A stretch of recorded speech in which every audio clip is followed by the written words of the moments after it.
Hello, I've been using these nRF24 radio modules for a while, and I've mostly been using one high power one on the transmitter sending to a normal one, PCB antenna 1, on a radio control vehicle. And I've been doing that with setting the auto acknowledgements to disabled, so it was just purely a one-way transmission. But in the next few stages of my project, I'm going to start to want to have a two-way transmission using the AC payload feature to send some data back from the vehicle as well. And Julian Eilert did a video on this a little while ago, and just by coincidence I happen to have ordered a second high power RF24 module. So I kind of got to thinking that it would be a good idea for me to do a proper test of how far these two modules can be taken doing the AC payload thing, and to see how much throughput and quality of the transmission could be achieved. So I did a little test with this on to begin with, but the main part of the test was between the two high power modules. So where should we start? So I have a high power nRF24 module inside there, and that's just connected to this rubber duck antenna. And when I turn this on, we will see a question mark because we are indoors, and this is using the GPS unit to measure the distance from where I am currently to a position that I've hard-coded. And the hard-coded position is the starting point at my test location down by the river near my place, which is where I'm going to put the receiver. Well, I did this today already, so it's where I put the receiver. So when I'm outside, that will actually get a GPS lock, and it will tell me how far I am away from my starting point. And I've just made it so that when I move this joystick down to the bottom, it switches to another mode where it shows me three numbers, or two sets of three numbers. The one at the top is how many packets per second have been sent and acknowledged. So this is about as high as it'll ever get. This is in 250 kilobits per second mode.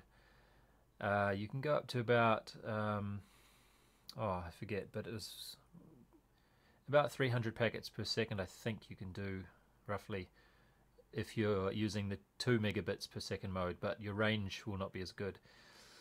Okay, so first number is packets per second. Second number is what percentage that was of the number we sent.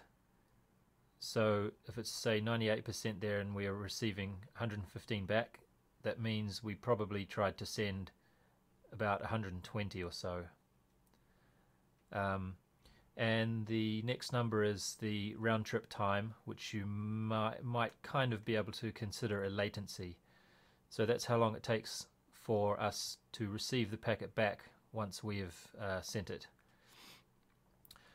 So about halfway through my test, I realized that you don't really need three of these numbers. You only really need one, because the packets per second and the latency will just be the reciprocal divided by 1,000. So 1,000 divided by 8 will be 125 roughly. So those two numbers are almost completely related, so they're redundant. It's redundant to have two of them. And the percentage one also is kind of redundant. I found it never really dropped below about sort of 95%. And I think the reason for that is that as less packets are acknowledged, less packets get sent. So it never really goes down past, like I say, 95 I think was the lowest I've ever seen it. And the three numbers below that are just the average of the last 10 seconds or so, just to provide a little bit smoother output. And the reason I didn't put the GPS reading on here at the same time is that the GPS reading is a little bit slow. So I wanted the loop that it's in to be, that it's doing now, to be as fast as possible. So I just made it to switch between them like this. So that's what that's doing.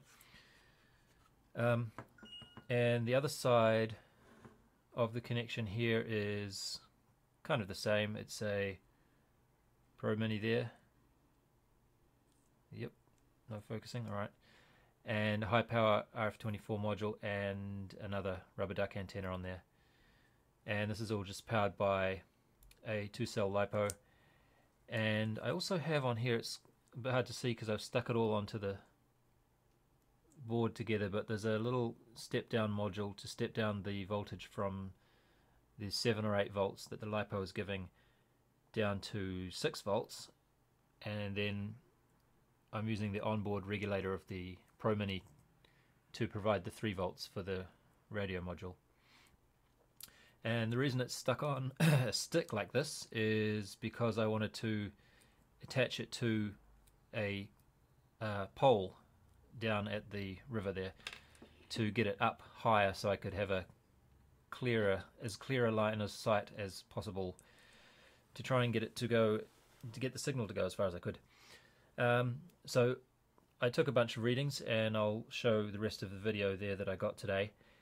And I kind of completely forgot to take these other 2 antennas that I was going to test, so I might do that another time. And I also kind of forgot to do some proper testing of the orientation of the antenna, because that is quite important. And I did the filming with my Nexus 7, and I found that to film this screen properly I had to get the Nexus 7 really close, and when I did that it changed the reception a little bit. So I found that sometimes if I held the antenna like this and the receiver was over there, so they were like that, at perpendicular to each other, there would be very bad reception. So my numbers would go down to like 10 or 12 packets per second. But then as soon as I held the Nexus 7 next to it, it jumped back up to a good reception. So it's a bit finicky like that, but I think you'll be able to get an idea of what sort of performance you can expect from this arrangement by checking out the rest of this video.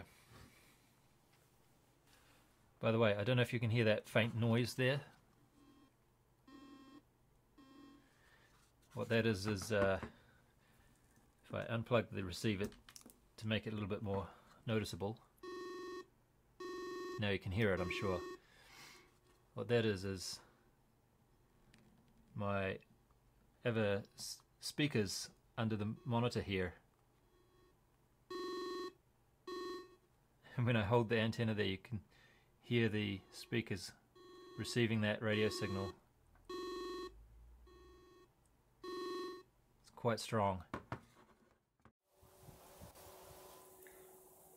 Okay, this is the spot where I'm going to be testing.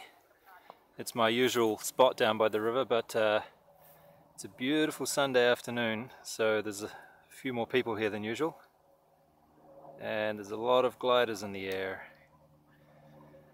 So just over there where the people are sitting is where I was planning to put my receiver, but the post over there is made of steel and it's quite tall and it can't be taken down to put something on top of, so I came over here and I found this one, which is actually better. It's a fiberglass fishing rod and I can raise it and lower it, so I've put my receiver up there, and it's just the normal radio module, not the high power one at the moment. So I'm just going to try that and see what we get.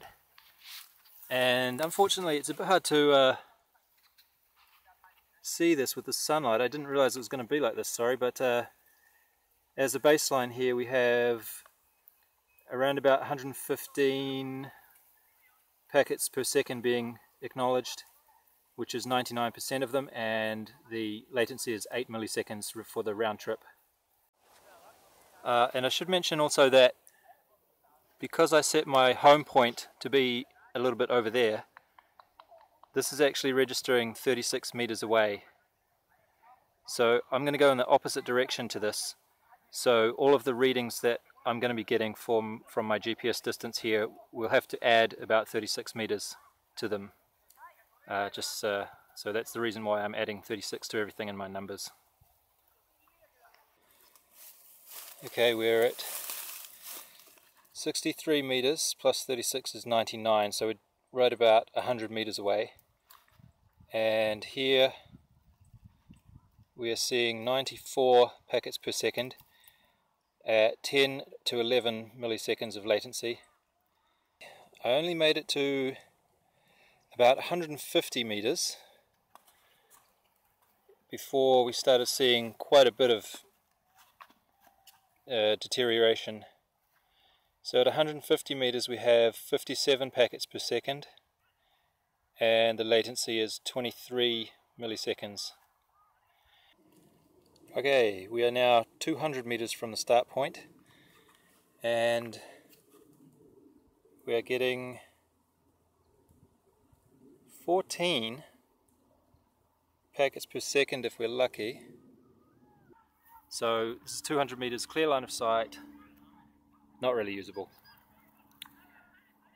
So I'm going to go back now and change the antenna, change the radio module to the high power one.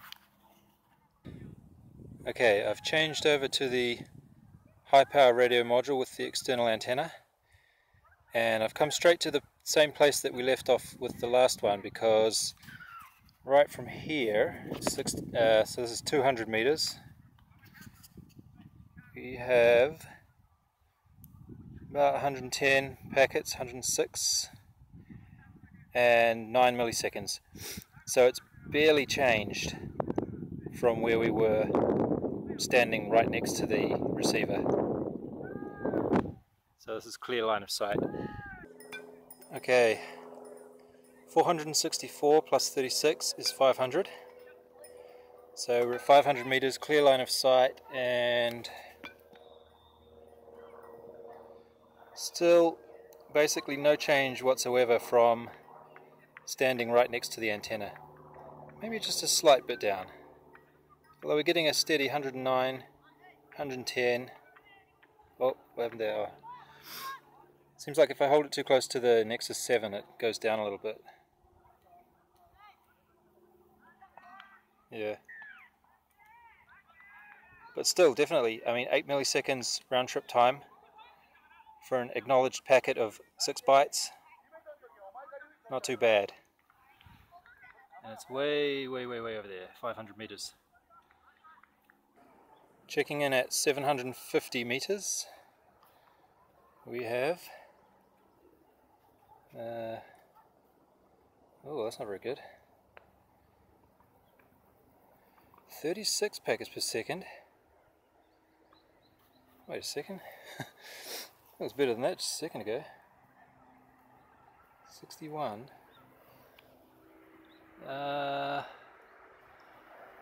We might not quite have a line of sight there. Let me just see if I can improve this a little bit. No, not really. Okay, 100. Not very reliable though, is it?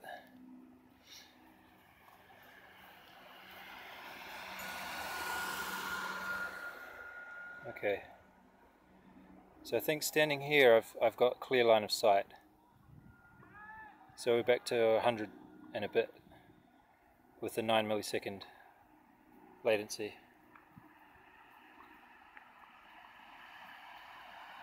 Somebody just walked in front of it. See this dude? The guy on the right? That's how sensitive it is to line of sight. I don't know if you noticed it dropped to 68 just then. Here comes somebody else. See if he goes. See that? 88, 57, 35, oh, and then we're back up to 100. So that was just a couple of people going past in front of the line of sight, and there's another person just gone past, somebody else. This is Tokyo after all, people everywhere. But yeah, interesting, isn't it? That just that one person there getting in the way of the line of sight dropped it down by about 40% or so. Anyway, so clear line of sight at 750 meters, not a whole lot of difference still. Now, unfortunately, I don't think I can get much further with clear line of sight unless I go a long way over there, which I'm not really feeling like doing, but I'll see how it goes at 1 kilometer anyway. Okay, we're just on 1 kilometer here, and packets per second is ranging between 0, if I hold it in the normal direction that I've been holding it all the time so far, to about 60ish if I hold it that way and I get very lucky.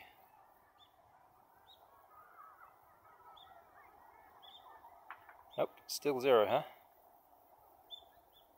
I saw 60 once or twice here, but so this is 1 kilometer through now quite a lot of trees, and I should probably also mention that we're standing, right next to one of those, so I don't know how much that would affect things really, because it's not really this kind of frequency, but it is a huge steel structure with electricity running along the wires. So my carefully planned out experiment, oh there we go, 2512, is kind of getting a little bit screwed up here. I might take a long ride since I've come this far, and I'll go over the other side of the river where we might be able to get a clearer line of sight from over there. Well, I did go all the way around to the other side of the river, but it turned out to be actually worse for line of sight from that side. So I just finished up at that point.